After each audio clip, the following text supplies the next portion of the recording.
Hello friends, my name is Yash Yadav. Welcome to Prakash classes. आइए आज हम पढ़ते हैं बीएड का फर्स्ट ईयर में आने वाले एक पेपर है, पेपर 5, जिसका नाम है अंडरस्टैंडिंग डिसिप्लिन्स एंड सब्जेक्ट। हम सबसे पहले उसका सिलेबस देखते हैं कि उसके सिलेबस में आ क्या क्या रहा है। यहाँ देखिए, इसके सिलेबस में पहली जो यूनिट है उसका नाम है डिसिप्लिनरी नॉलेज। ठीक है, तो इसका जो पहला पॉइंट है, meaning, definition and the nature of discipline, role of disciplinary knowledge in overall scheme of school curriculum. ठीक है, तो हम सबसे पहले इसी पॉइंट को कंप्लीट करते हैं इस वीडियो में। तो आइए समझते हैं ये एक्चुअली में है क्या। सबसे पहले हम देखते हैं कि हमारा डिसिप्लिन की मीनिंग क्या है। डिसिप्लिन शब्द देखिए, द मीनिंग ऑफ डिसिप्लिन हमें कहाँ से मिला है। हम सभी जानते हैं कि अनुशासन शाब्दिक अर्थ का यदि हम विश्लेषण करें तो ये कह सकते हैं कि अनुशासन डिसिप्लिन का हिंदी रूपांतरण एक डिसिप्लिन लैटिन शब्द भाषा के डिसिपल्स शब्द से लिया गया है, जिसका अर्थ है सीखना या आज्ञा पालन, टू लर्न और ओबीडिएंट। ठीक है, और इसी तरह से इसमें एक अंग्रेजी भाषा में भी इसका कहा गया है कि अनुशासन को अंग्रेजी में डिसिप्लिन कहा जाता है।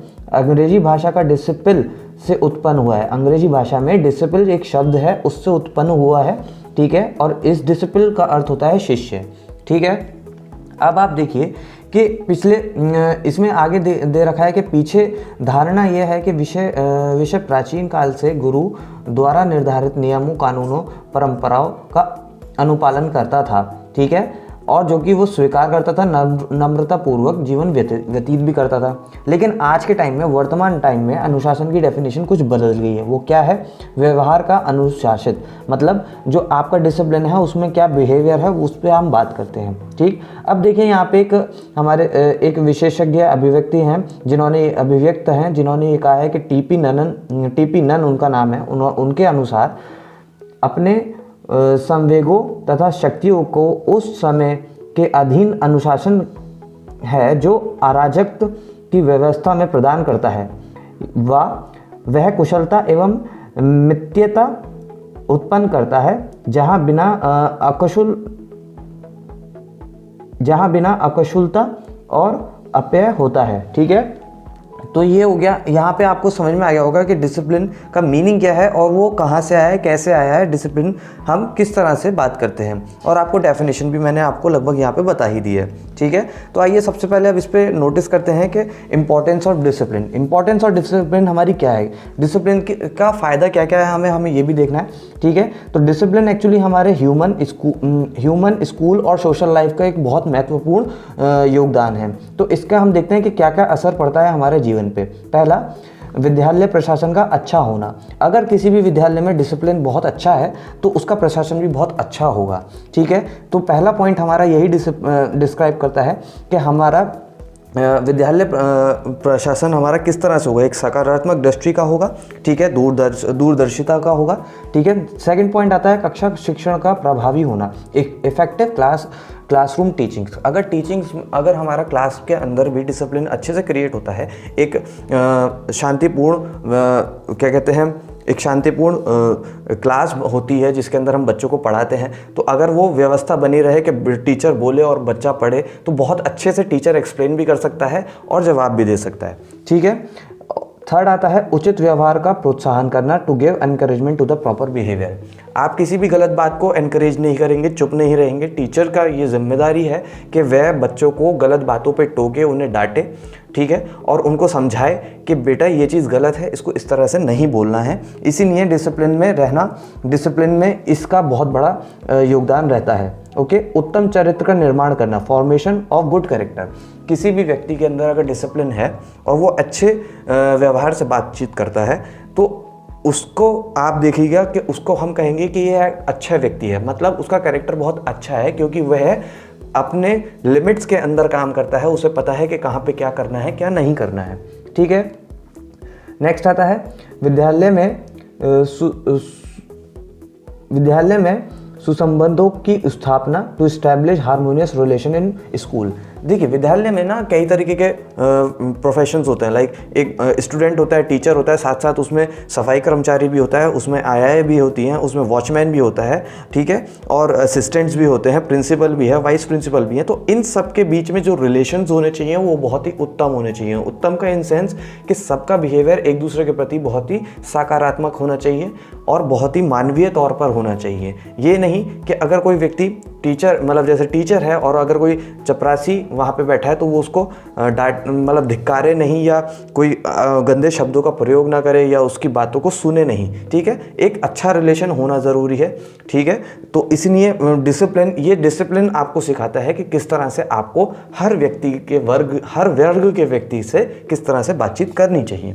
नेक्स्ट आता है हमारा विद्यालय की प्रतिष्ठा के अनुकूल प्रभाव, ठीक है, favourable influence on the Prestige of the school, कि आपका स्कूल किस तरह का है उसके अकॉर्डिंग आपका प्रभाव होना चाहिए, ठीक। लाइक जैसे इंटरनेशनल स्कूल्स हैं तो उनका प्रभाव आपको अलग ही दिखेगा कि हाँ यहाँ का टीचर या यहाँ का बच्चा या यहाँ का प्रिंसिपल देखो ये इस स्कूल का है, इसलिए इसके लिए इसका जो वे ऑफ लाइफ है वो बहुत ही अच्छा है।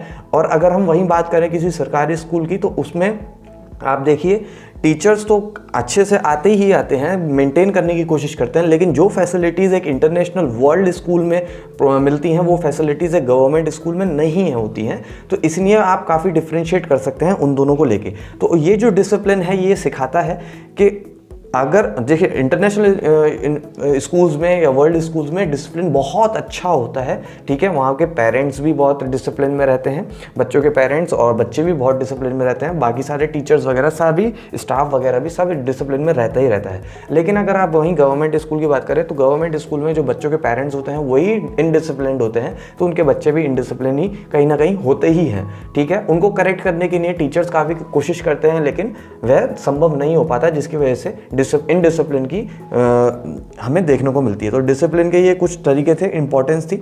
आइए अब बात करते हैं giving factors giving positive direction to the discipline, मतलब कि डिसिप्लिन की तरफ हमारे कौन कौन से डायरेक्शंस हो सकते हैं, क्या क्या हम कर सकते हैं कि डिसिप्लिन बना सकें या बेहतर कर सकें। उसके लिए पहला आता है देखिए प्राचार्य का कुशल नेतृत्व, effective leadership of the principal, कि प्रिंसिपल जो है वो मेन रोल अदा करता है किसी भी स्कूल के अंदर, कि वो क्या कर रहा है, कैसे कर रहा है, उसका काम करने का तरीका कैसा है, किस तरह से वो चीज़ों को ले रहा है, क्या वो सही से गाइड कर पा रहा है या नहीं कर पा रहा है, क्या वो सही से एक्टिविटीज़ करा पा रहा है या नहीं करा पा रहा है, एग्ज़ाम्स टेस्ट करिकुलम सही से फॉलो करा पा रहा है या नहीं करा पा रहा है। अगर इसमें कहीं भी लैग होता है तो वो प्रिंसिपल की गलती है और यही डिसिप्लिन में एक बहुत बड़ा रोल अदा करता है, ठीक है। नेक्स्ट आता है इफ़िशिएंट टीचर्स। इफ़िशिएंट टीचर मतलब कि योग्य टीचर वहाँ पे होने चाहिए क्लासरूम में, ठीक है। ऐसा नहीं कि केमिस्ट्री के टीचर को मैथमेटिक्स पकड़ा दिया और कहा पढ़ाओ, तो हाउ इज इट पॉसिबल, ये संभव ही नहीं है। वहाँ पे आपको इनडिसिप्लिन देखने को मिलेगा ही मिलेगा। तो आपको ये बात समझनी होगी कि जिस प्रोफेशन मतलब जो टीचर जिस चीज़ के लिए, जिस सब्जेक्ट के लिए अपॉइंट किया गया है सिर्फ वो उसी सब्जेक्ट को पढ़ाए और उसी के साथ वो आगे काम करे, तभी वो अच्छे से भी पढ़ा पाएगा और बहुत ही क्रिएटिव तरीके से भी पढ़ा पाएगा अगर हम उसको सिर्फ उसकी ही फील्ड का काम उसको दें, ठीक है। नेक्स्ट थर्ड आता है विद्यालय में मधुर संबंध, हेल्दी रिलेशन इन स्कूल। किसी भी व्यक्ति का, जैसे मैंने कहा ना कि स्कूल में स्टाफ भी होता है और भी चीज़ें हैं, स्टूडेंट है, टीचर है, प्रिंसिपल है, चपरासी है और आया हैं या और भी चीज़ें हैं, और भी जो स्टाफ्स हैं, असिस्टेंट वगैरह हैं, इन सब के बीच में एक बहुत ही हेल्दी रिलेशन होना चाहिए, सकारात्मक रिलेशन होना चाहिए, सबके अंदर एक अच्छे से बात करने की भावना होनी चाहिए। ये डिसिप्लिन को पॉजिटिव डायरेक्शन में लेके जाता है। आइए अब बात करते हैं नेक्स्ट पॉइंट्स की। नेक्स्ट पॉइंट आता है सभी को उचित भौतिक सुविधाएं प्रदान करना, to provide them proper physical facilities. अब देखिए जैसे टीचर है तो टीचर को अगर पढ़ाना है तो उसके लिए उसको क्या क्या ज़रूरत है, एक उसको बोर्ड की ज़रूरत है, एक पेन की ज़रूरत है, एक क्लासरूम की ज़रूरत है क्लोज्ड, जहाँ पे एक शांति से वो पढ़ा सके, ठीक है। बैठने के लिए बेंचेस होनी चाहिए बच्चों के लिए, और टीचर के पास बुक्स अवेलेबल होनी चाहिए, बच्चों के पास बुक्स अवेलेबल होनी चाहिए, कॉपीज़ अवेलेबल होनी चाहिए। तो ये सारी क्या है फैसिलिटीज़ हैं कि एक प्रॉपर फिजिकल फैसिलिटीज़ प्रोवाइडेड होनी चाहिए। अगर इनमें से जैसे मान लीजिए गर्मी है, गर्मी में अगर सर पे छत पे पंखा नहीं लगा हुआ है तो बच्चों को दिक्कत होगी, आप सही से नहीं पढ़ सकते, ठीक। अगर ठंड है तो ठंड में खिड़कियों के पे दरवाज़ा होना चाहिए, वो बंद होनी चाहिए, तभी बच्चे पढ़ पाएंगे, अन्यथा नहीं पढ़ पाएंगे। तो यही इसका यहाँ पे ये इनडिसिप्लिन क्रिएट कर सकता है। अगर हमें इनडिसिप्लिन क्रिएट नहीं करना है, डिसिप्लिन बना के रखना है, तो हमको प्रॉपर फिजिकल फैसिलिटीज़ प्रोवाइड करानी पड़ेंगी। छात्रों को समय अनुसार पुरस्कार व दंड देना, to give punishment and the reward to the students, के जैसे जैसे बच्चे गलती करते हैं तो हम उनको डांटते भी हैं, तो ये उनको पनिशमेंट्स हो गए। वैसे आज के टाइम में पनिशमेंट काफ़ी कम हो गए हैं, लेकिन आप थोड़ा मानसिक रूप से उनको डांट सकते हैं, लाइक जैसे डांटना, डराना कि ऐसा नहीं करना है, ये नहीं करोगे, वो नहीं करोगे, देयर आर सम लिमिट्स, उनको समझाना है और उनको बताना है, पॉजिटिवली बताना है कि किस तरह से आपको इसमें मूव करना है। साथ साथ उनको आप रिवॉर्ड भी करना, उनके जो वो काम अच्छा कर रहे हैं उस काम को उनको सराहना भी है, उनको कुछ गिफ्ट्स देना है। जैसे छोटे छोटे गिफ्ट्स भी आप दे सकते हैं, जैसे चॉकलेट दे सकते हैं कि अगर कोई बच्चा इस टेस्ट में, एक सरप्राइज टेस्ट में अच्छे मार्क्स ला रहा है तो आप उन बच्चों को चॉकलेट्स दे सकते हैं रिवॉर्ड के तौर पे, ठीक है। उनको अप्रिशिएट करना कि बेटा तुमने इस एक्टिविटी में बहुत अच्छा किया है, अच्छा तुम रेस में बहुत तेज़ दौड़े, तुम फर्स्ट आए, तो ये मेरी तरफ से, स्कूल जो आपको देगा सो देगा, ये मेरी तरफ से है आपके लिए चॉकलेट, ठीक है। तो इस तरह के रिवॉर्ड्स देने से बच्चों को प्रोत्साहन बढ़ता है और वो भी डिसिप्लिन में रहने की कोशिश करता है। नेक्स्ट आते हैं पाठ्यक्रम सहकर्मी क्रियाओं की व्यवस्था करना, टू ऑर्गेनाइज को करिकुलम एक्टिविटीज़। को करिकुलम एक्टिविटीज़ में जैसे हमारी खेलकूद हो गया, कला, संगीत, निबंध, वाद विवाद, ठीक है, एस्से राइटिंग या मेहंदी कंपटीशन, ठीक है, रंगोली कंपटीशन, इस टाइप के जो कॉम्पिटिशन्स होते हैं, इनके थ्रू बच्चों का एनकरेजमेंट बढ़ता है, उनका कॉन्फिडेंस बढ़ता है, उनका एटीट्यूड बढ़ता है, ठीक है, डेवलप होता है। तो इन सब चीज़ों से बच्चा काफ़ी डिसिप्लिन में क्रिएट होता है, क्योंकि उसे पता है अगर हम एक ही चीज़ को बार बार पढ़ाते जाएं, जैसे मान लीजिए हमारा करिकुलम है कि first period science, second period math, third period Hindi, fourth period English, और यही डेली चलता जाए तो बच्चा बोर हो जाता है, मोनोटोनस हो जाता है, उसके लिए स्कूल आने की कोई वजह, कभी कभार वो सोचता है कि मैं नहीं जा रहा हूँ। क्यों? उससे पूछो, कोई रीज़न नहीं है, क्योंकि वो बोर हो चुका है स्कूल से। लेकिन अगर स्कूल के अंदर कुछ ऐसी एक्टिविटीज़ होती है, क्रिएटिव एक्टिविटीज़, जिनमें बच्चे का इंटरेस्ट हो सकता है, वो उसमें पार्टिसिपेट करता है, तो उसको मन करता है कि वो भी पार्टिसिपेट करे, तो इसके थ्रू वो काफ़ी अटैच होता है स्कूल से, ठीक है। तो वो डिसिप्लिन कि वो स्कूल में आएगा, करेगा काम, सारी चीज़ें में पार्टिसिपेट करेगा, ये सब एक डिसिप्लिन की ही कैटेगरी में आता है कि बच्चा डिसिप्लिन है। नाउ 7, कार्य करने का उचित तरीका, प्रॉपर वे ऑफ वर्किंग।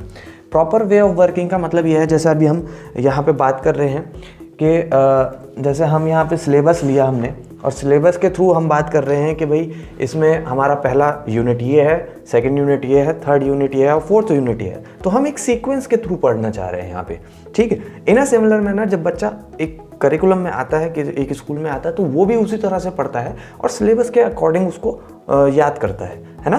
तो ये एक तरीका होता है कि काम कैसे करना है, पहले हमें ये करना है, बाद में हमें ये करना है, फिर उसके बाद में ये, तो ये समझ आती है धीरे धीरे बच्चे के अंदर, ये भी डिसिप्लिन के अंदर आता है, ठीक है। अब नेक्स्ट बात करते हैं विद्यालय प्रशासन के में छात्रों का सहयोग लेना, to seek participation of the students in the school administration, कि एडमिनिस्ट्रेशन में बच्चों को पार्टिसिपेट कराना, कि किस तरह से वो पार्टिसिपेट कर सकते हैं बहुत सारी चीज़ों में, जैसे मैंने बताया खेल कूद हो गए, और भी चीज़ें हो गई। एडमिनिस्ट्रेशन में हम किस तरह से कर सकते हैं, लाइक जैसे हम प्रॉक्टर्स बनाते हैं, वो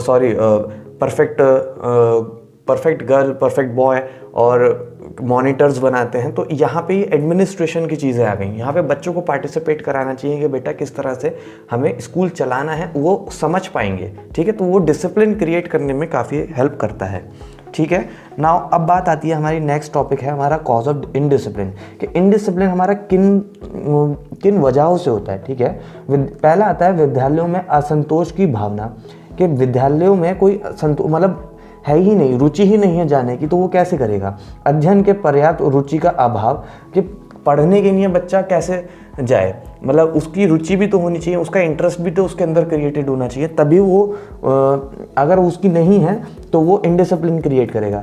विद्यालय में किसी बात की कोई कमी है तो वो इनडिसिप्लिन क्रिएट करेगा। विद्यालय में छात्रों की बढ़ती हुई संख्या तथा राजनीतिज्ञों का अशोभनीय व्यवहार, ठीक है।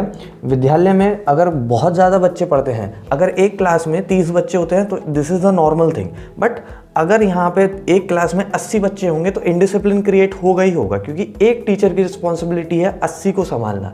बट एक टीचर 30 तक संभाल सकता है, और भी वैसे संभाल तो वो 80 को भी सकता है, लेकिन काफ़ी मुश्किल होता है। तो इनडिसिप्लिन क्रिएट होने के चांसेस वहाँ पे ज़्यादा होते हैं, ठीक है। और राजनीतिक लोगों का हस्तक्षेप करना या ऐसी बातें होना कि वो राजनीति से रिलेटेड हो, ठीक है, पॉलिटिक्स होती है बच्चों के अंदर, वो सब ना हो, तो वो सब अगर होती है तो उसकी वजह से इनडिसिप्लिन क्रिएट होता है, ठीक है।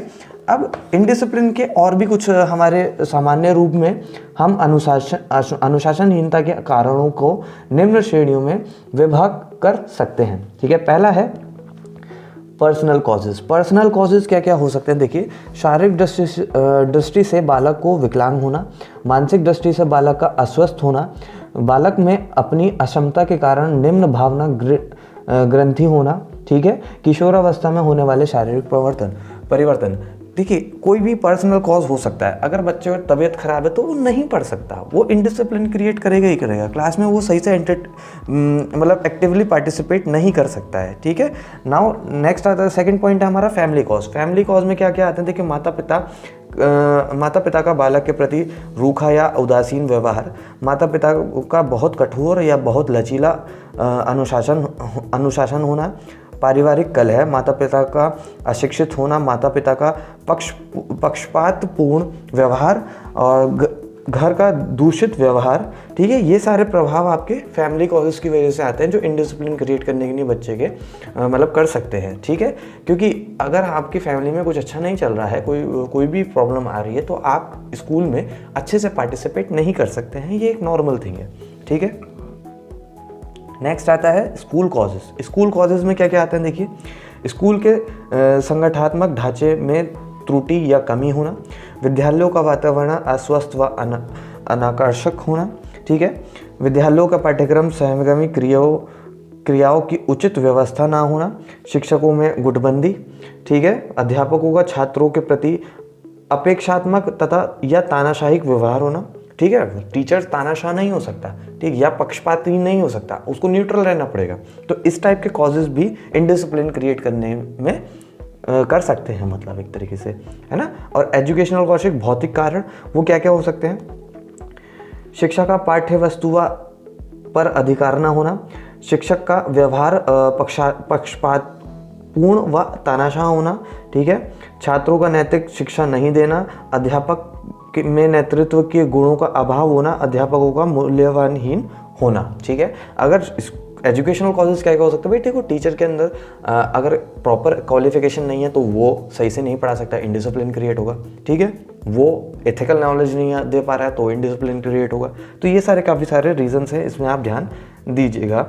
सोशल कॉजेज, नाउ फिफ्थ आता है हमारा सोशल कॉजेज, सामाजिक कारण। सामाजिक कारण कैसे हो सकते हैं, जैसे सामाजिक में व्यापक बुराई हैं, जैसे बेईमानी, झूठ, भ्रष्टाचार आदि, ठीक है। सामाजिक मूल्यों का ह्रास, ठीक, सामाजिक कुरीतियों का प्रभाव, दूरदर्शन व सिनेमा का नकारात्मक प्रभाव, ठीक। तो ये सारे कारण हैं हमारे जो सोशल कॉजेज का, जो इनडिसिप्लिन हमारे क्रिएट कर सकते हैं, ठीक है। नेक्स्ट आता है हमारा पॉलिटिकल कॉज। पॉलिटिकल कॉज हमारा क्या होता है, देखिए, विभिन्न राजनीतिक दलों में टकराव की स्थिति। अगर कोई भी बाहरी पॉलिटिक्स है या स्कूल में भी पॉलिटिक्स चलती है, अगर उनमें दरार है, बातचीत नहीं बन पा रही है, तो वो इनडिसिप्लिन क्रिएट करेंगे।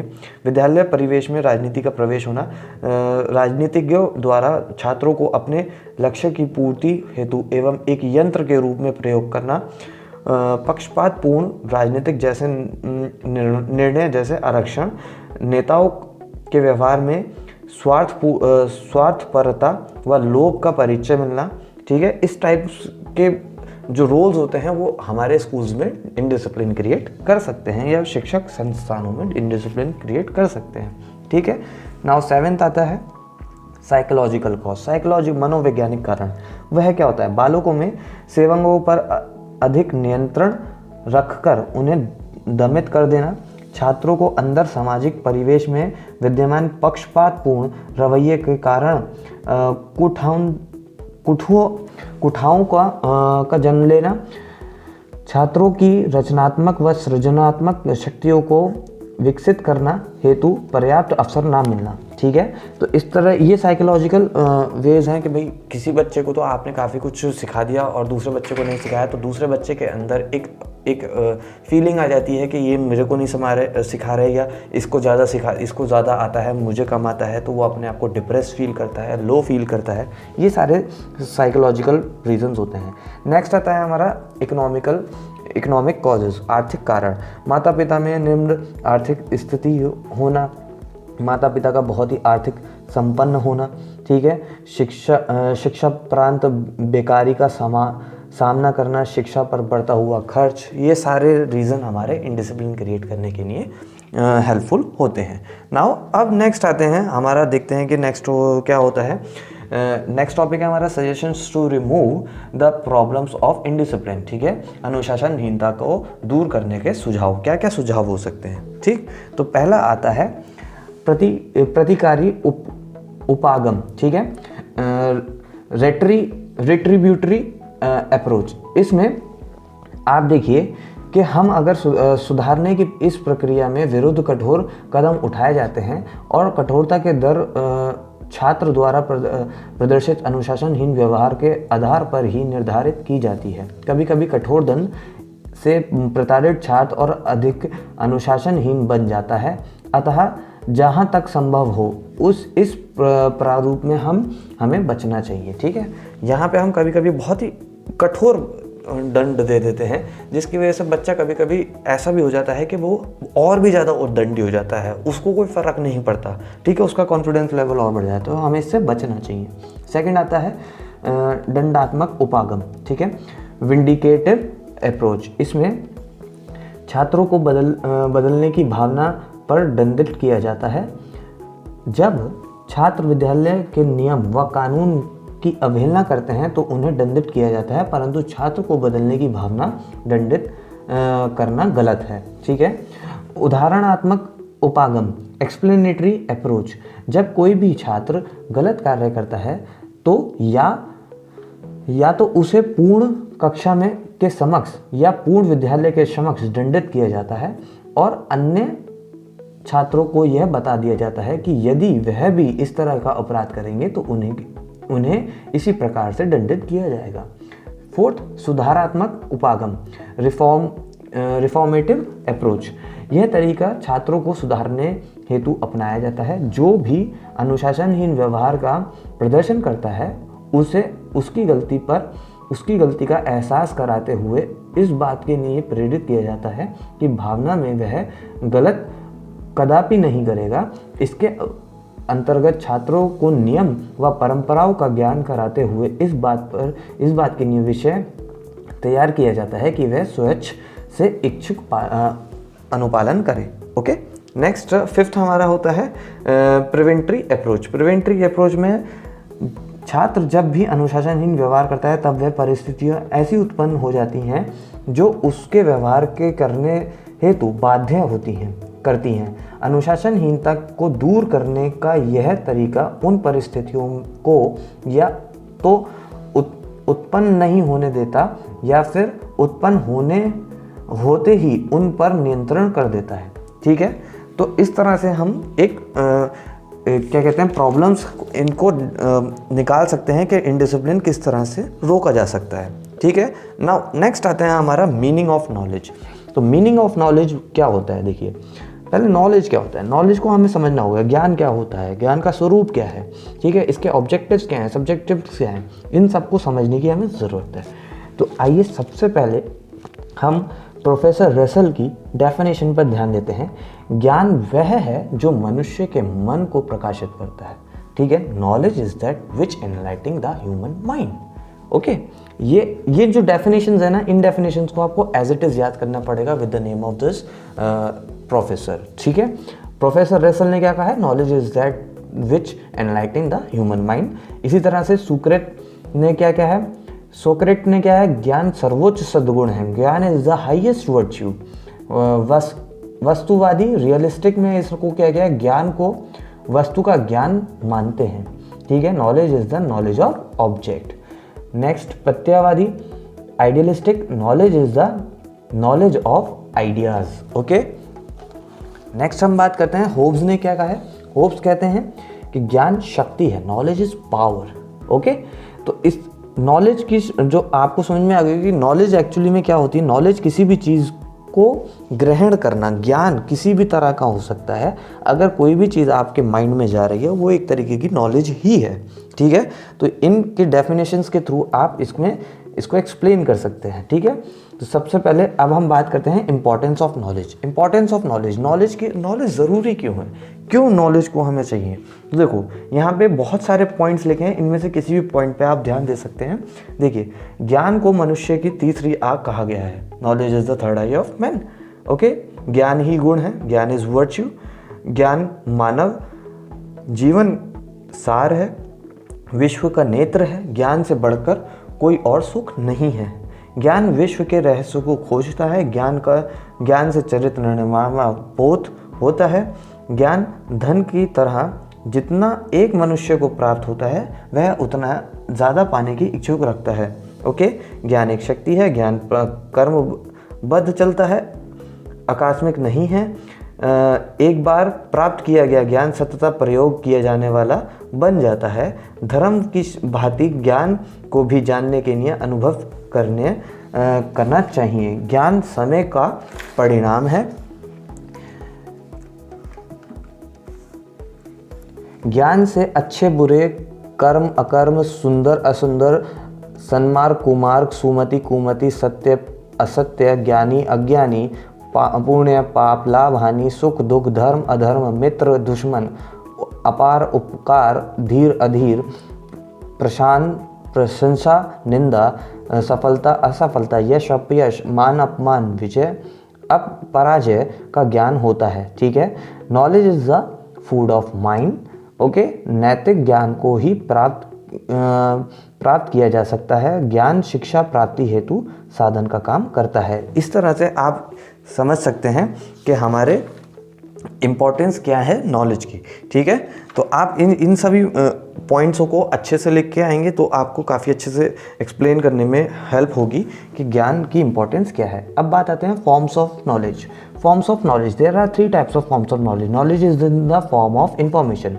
इंफॉर्मेशन मतलब अगर आपको नॉलेज गेन करनी है तो आपके पास एक इन्फॉर्मेशन होनी चाहिए। वो किसी भी तरह से हो सकती है, वस्तु, स्थान, व्यक्तियाँ, घटनाएं, समय, पर्यावरण, आर्थिक, सांख्यिक, व्यापारिक की सूचनाएं एकत्र करना और दूसरे को सूचित करना इसके अंतर्गत आता है, ठीक है। ये क्वांटिटेटिव हो या क्वालिटेटिव हो ये मतलब नहीं है, लेकिन नॉलेज वो किसी भी तरह की हो सकती है, ठीक है। नॉलेज सेकंड आता है, knowledge is in the form of knowing, कि नॉलेज जो है एक्चुअली में वह जानने के लिए होती है ना।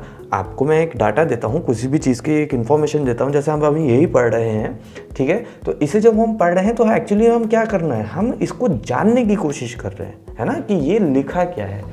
तभी तो हमें समझ में आएगा कि नॉलेज क्या है। नॉलेज हमें तभी तो मिलेगी जब हम ये समझ पाएंगे कि वो एक्चुअली में क्या है ना। थर्ड आता है, knowledge is in the form of wisdom, बुद्धिमत्ता, ठीक है। कि मनुष्य में बुद्धिमत्ता का विकास मानसिक व बौद्धिक विकास के साथ एवं अनुभवों के साथ आता है। बुद्धिमत्ता का संबंध मनुष्य के वास्तविक अनुभव से है जो जीवन व संसार के संबंध रखता है, ठीक है। नॉलेज डिस्क्राइब्स, विजडम अप्लाइज, कि नॉलेज जो है वो डिस्क्राइब करता है कि what is this and what is that, okay. और विजडम जो है, बुद्धिमत्ता जो है वो अप्लाई करता है कि कहाँ पे कौन सी नॉलेज का इस्तेमाल करना है। समझ में आई? तो ये हो गए हमारे फॉर्म्स ऑफ नॉलेज। अब आते हैं टाइप्स ऑफ नॉलेज। तो टाइप्स ऑफ नॉलेज को समझने के लिए देखिए, इसमें कई तरीके के टाइप्स ऑफ नॉलेज इसमें दे रखे हैं। यहाँ पे आप देखिए, देयर आर 2, मतलब सामान्य ज्ञान के अनुसार इन्होंने क्या कहा है कि एक तो प्रायरी नॉलेज होती है, एक इंपीरियल नॉलेज होती है। इसको मैं एक्सप्लेन करते हुए साथ साथ बताता हूँ आपको कि ये एक्चुअली में किसकी बात कर रहा है, कैसे बात कर रहा है। देखिए, general types of knowledge, there are, अगर हम जनरल टाइप्स के बेसिस पे अगर नॉलेज को टाइप्स इसके बताते हैं तो ये 2 प्रकार के होते हैं। एक प्रायरी नॉलेज, प्रायरी नॉलेज में क्या है, बुद्धि अनुभव की सहायता से के बिना प्राप्त ज्ञान, ठीक है।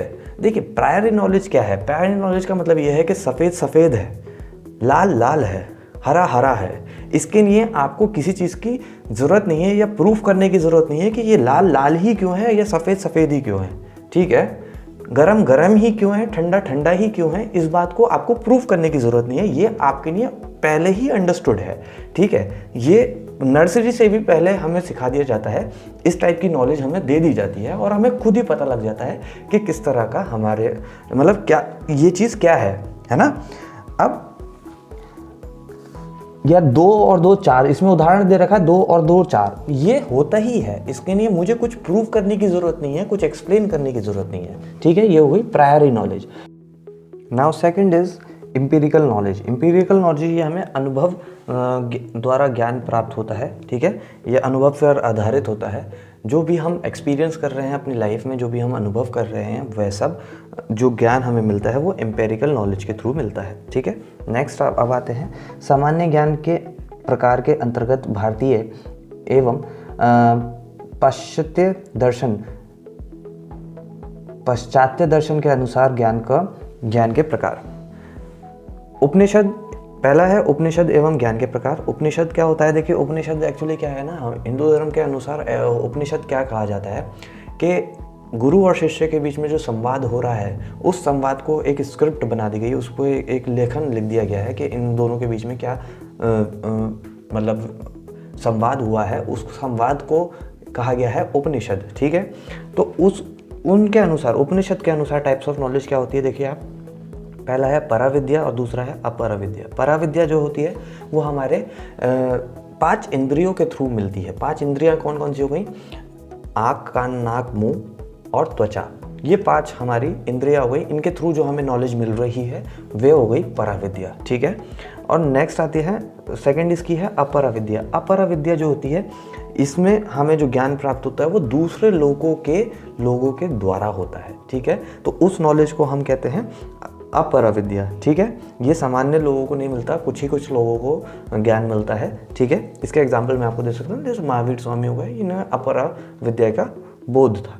ठीक है, नेक्स्ट आते हैं हम, सेकंड पार्ट है श्रीमद् भगवद गीता के अनुसार ज्ञान के प्रकार क्या हैं। श्रीमद् भगवद गीता के अनुसार भी 2 प्रकार के ज्ञान होते हैं, वही पराविद्या और अपराविद्या। ठीक, और इसमें कहा गया है, इसमें एक लाइन बहुत अच्छी कही गई है कि पराविद्या को अपराविद्या से श्रेष्ठ बताया गया।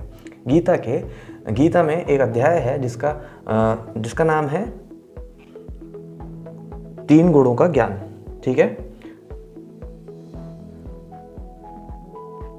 उसमें सबसे पहला आता है सात्विक, सेकंड राजसी और तामसी ज्ञान। सात्विक ज्ञान को सबसे श्रेष्ठ ज्ञान माना गया है। ठीक है, राजसी ज्ञान जो होता है वो बीच का ज्ञान, एक तरीके से समझिए कि वो मिक्सचर होता है सात्विक और तामसी ज्ञान का। तामसी ज्ञान एक्चुअली में जो होता है वो बहुत ही बुरा ज्ञान होता है, जैसे गाली गलौज, ये भी तो एक तरीका का ज्ञान है, तो ये एक तामसिक ज्ञान है। ठीक है, गाली गलौज करना, अपशब्द बोलना, आपत्तिजनक शब्दों का इस्तेमाल करना या आपत्तिजनक कार्य करना या किसी भी झूठ बोलना, बेईमानी करना, ये सब तामसिक ज्ञानों में आता है। ठीक है, नेक्स्ट है जैन दर्शन और ज्ञान। जैन दर्शन के अकॉर्डिंग, जैन फिलॉसफी के अकॉर्डिंग के टाइप्स ऑफ नॉलेज क्या होती है हमारी।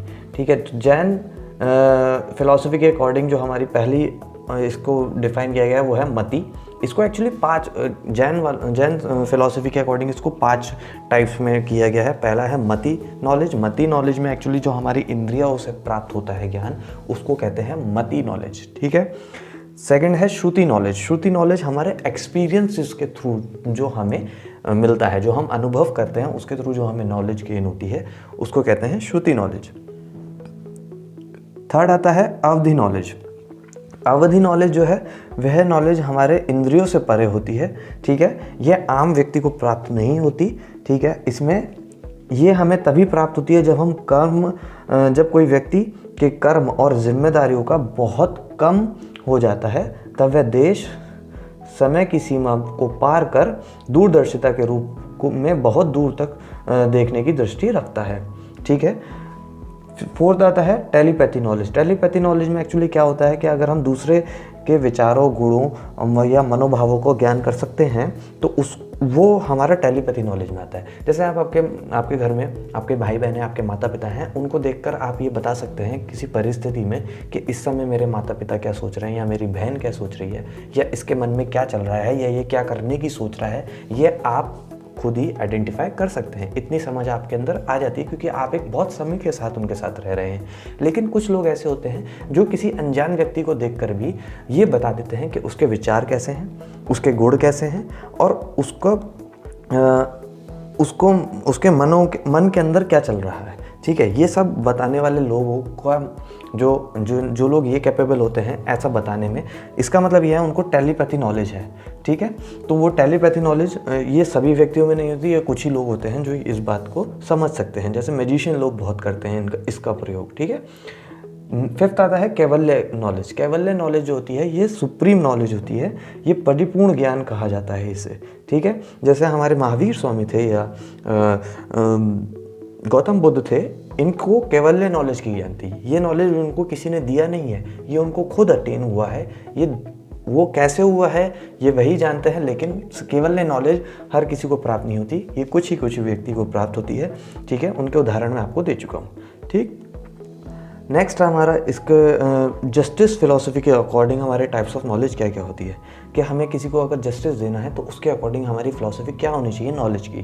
पहला है डायरेक्ट नॉलेज। डायरेक्ट नॉलेज कि हमारे सामने क्या क्या हो रहा है, हम उसके थ्रू जो ज्ञान प्राप्त कर रहे हैं। इंद्रियों के से इंद्रिय, इसमें भी इंद्रियां आती हैं कि आँख कान नाक मुंह।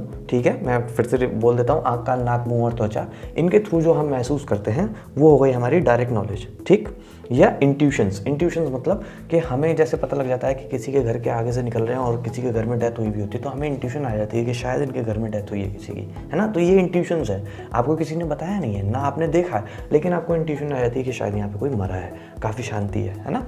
तो ये होती है डायरेक्ट नॉलेज। ठीक है, सेकंड है एज्यूम नॉलेज। एज्यूम नॉलेज क्या होती है? एज्यूम नॉलेज में एक्चुअली में कि हम कुछ भी अपने अनुसार सोच लेते हैं। ठीक है, कि ये ऐसा कर रहा है या ये वैसा कर सकता है या ये भी हो सकता है या वो भी हो सकता है। इस टाइप का जो अजम्पशंस हम लगाते हैं, जो अपनी तरफ से धारणाएं करते हैं, उसको कहते हैं एज्यूम्ड नॉलेज।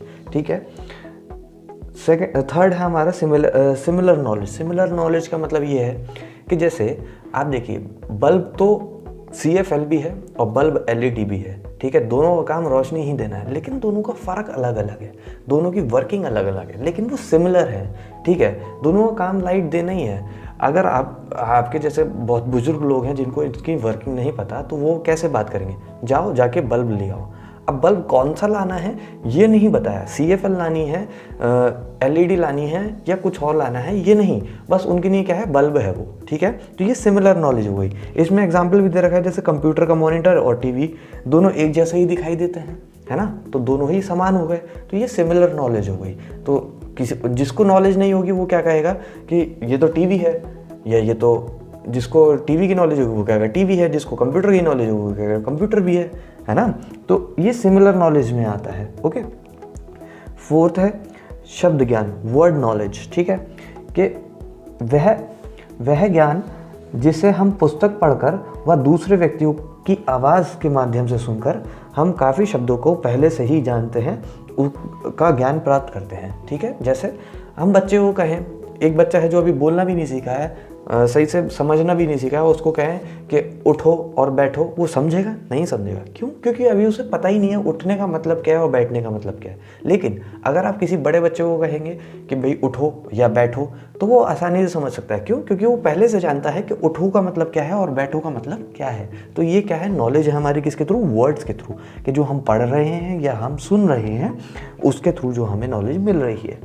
ठीक है, नेक्स्ट फिफ्थ आता है हमारा संख्या दर्शन एवं ज्ञान के प्रकार।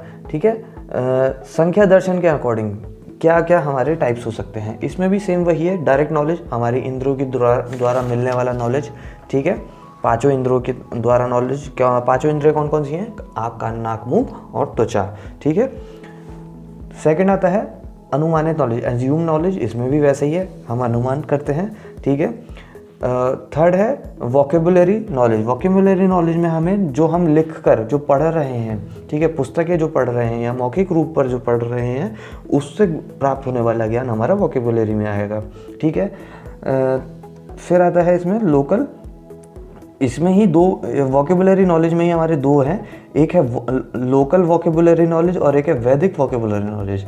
लोकल वोकेबुलरी नॉलेज में क्या है कि किसी भी व्यक्ति को संसारिक लोगों की अभिव्यक्त या वचन से प्राप्त, ठीक है, जो हमारे आसपास के लोग हैं उनके थ्रू जो हमें बातें सुनने को मिलती हैं, उसके थ्रू जो हमें नॉलेज मिलती है, उसकी बात ये कर रहा है, ठीक है। एक तो ये नॉलेज हो गया, ये कौन सा हो गया, लोकल वोकेबुलरी नॉलेज, और एक हो गया वैदिक शाब्दिक नॉलेज। वैदिक वोकेबुलरी नॉलेज का मतलब क्या हो गया कि हमारे कोई महापुरुष हो, ऋषि मुनि संतों के द्वारा वचन जो हमें दिए गए, सात्विक वचन जो दिए गए, ठीक है, उनसे प्राप्त होने वाला ज्ञान हमारा क्या है, वैदिक वोकेबुलरी नॉलेज, ठीक है। तो यहाँ पे हमारे नॉलेज का ये पार्ट हमारा पूरा होता है, ठीक है। हमारा जो फर्स्ट पॉइंट था इस यूनिट का वो हमारा कंप्लीट होता है। अब हम बात करेंगे, नेक्स्ट वीडियो में आएंगे और उसमें हम एक्सप्लेन करेंगे इसका नेक्स्ट टॉपिक जो भी होगा उस सिलेबस के अकॉर्डिंग बात करते हैं। Okay, so thank you for watching my video. To support my initiative please subscribe my channel and like it.